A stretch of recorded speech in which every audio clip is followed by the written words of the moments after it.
Baik, perkenalkan nama Riki Apriyantogari, NPM 1971007. Pada kesempatan kali ini kita akan melakukan interview atau wawancara kepada salah satu pelaku usaha budidaya tanaman. Kesempatan kali ini kita sudah terhubung dengan Ibu Widaya. Selamat siang, Bu. Selamat siang. Ibu Widaya merupakan petani yang membudidayakan tanaman kacang panjang yang ada di belakang kita. Oke. Bu, saya mau terima kasih untuk kesempatan dan waktunya yang telah diberikan kepada kami untuk mewawancarai atau sedikit mengedukasi kami tentang tanaman yang Ibu budidayakan. Kalau boleh tahu, Bu, ini tanaman yang dominan yang sering terjadi penyerangan OPT. Itu tanaman apa saja sih, Bu, yang sepengetahuan Ibu, yang selama Ibu bertani di yang di ini? sini ya. Ya. Yang sebenar-benarnya kemarin kami bertanam melon itu jelas-jelas diserang sama kutu ini, kayak kutu kebul ada, Iya. cendawan ada, dan beberapa jenis hama lain. Lalu nomor 2 yang paling sering sekali adalah tanaman cabai. Tanaman cabai ini sebenarnya nggak ada yang spesifik sekali seperti misalnya bakteri, cendawan, bla bla, nggak ada. Cuma ini hamanya ini ayam.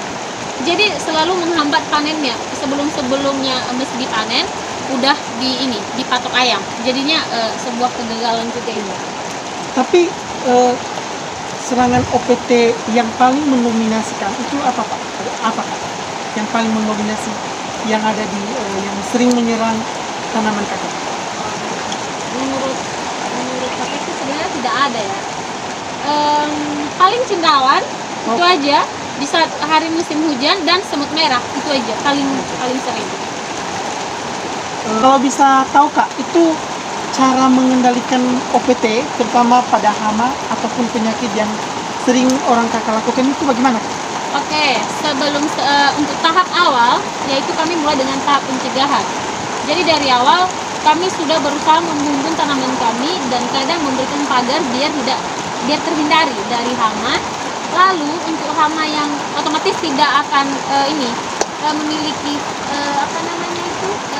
efek dari pembuatan pagar, itu biasanya kami menggunakan berbagai perlakuan. Misalnya kami akan melakukan perlakuan secara manual, langsung mengambilnya dengan tangan sendiri dengan bantuan ini itu, dan terkadang juga kami menggunakan beberapa pestisida buatan. Biasanya kalau pestisida yang orang kakak lakukan itu seperti apa, Kak, jenisnya? Oke, di sini ya kami hanya untuk berbagai macam jamur dan berbagai macam hama terbang kayak kepik. Nah, biasanya kami menggunakan decis. Oh, decis. Ya, decis. Kalau formulanya untuk penggunaannya gimana, Kak? Nah, di sini kami biasanya kan kami ada ini alat penyemprot spray. Kami biasanya menggunakan ukuran 1/2 liter. Nah, di ukuran 1/2 liter itu kami menambahkan 1 tutup botol decis. 1 tutup botol aja.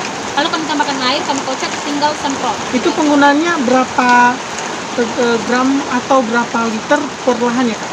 Nah, ini dia ya. Sebenarnya ini tidak pernah kami kira-kira sih. Cuma biasanya untuk media ini, nah biasanya bisa setengah botol decis ini. Setengah botol decis yang ukuran besar itu, Itu secara decisnya sendiri ditambahkan air, Kak? Ya, itu berapa ditambahkan. mili, Kak? Atau berapa? Nah, kami menggunakan spray yang ukuran 1/2 liter. Jadi otomatis dalam 1 tutup botol itu kami menambahkan 1/2 liter air di dalam situ. Terus, Kak, bagaimana efek penggunaan pestisida secara kimia? Apakah semakin menambahkan hama atau sekedar lepas saja terus hamanya datang kemari atau gimana, Kak? Iya, pertanyaannya bagus sekali. Begini ya, kadang kita kalau misalnya udah menambahkan pestisida buatan, biasanya tanamannya itu dia akan didatangi hama lagi. Tapi kecuali misalnya bakteri atau cendawan. Kalau cendawan dan bakteri biasanya mati. Bagus. Itu kami menggunakan pestisida yang lain ya untuk bakteri dan cendawan. Tetapi kalau misalnya untuk tanaman yang penggunaan decis, biasanya itu hamanya pergi sebentar lalu dia akan kembali lagi. Apalagi kalau hujan kan, otomatis betisnya itu akan apa namanya itu tercuci Iya, sama air hujan iya. ya, tercuci.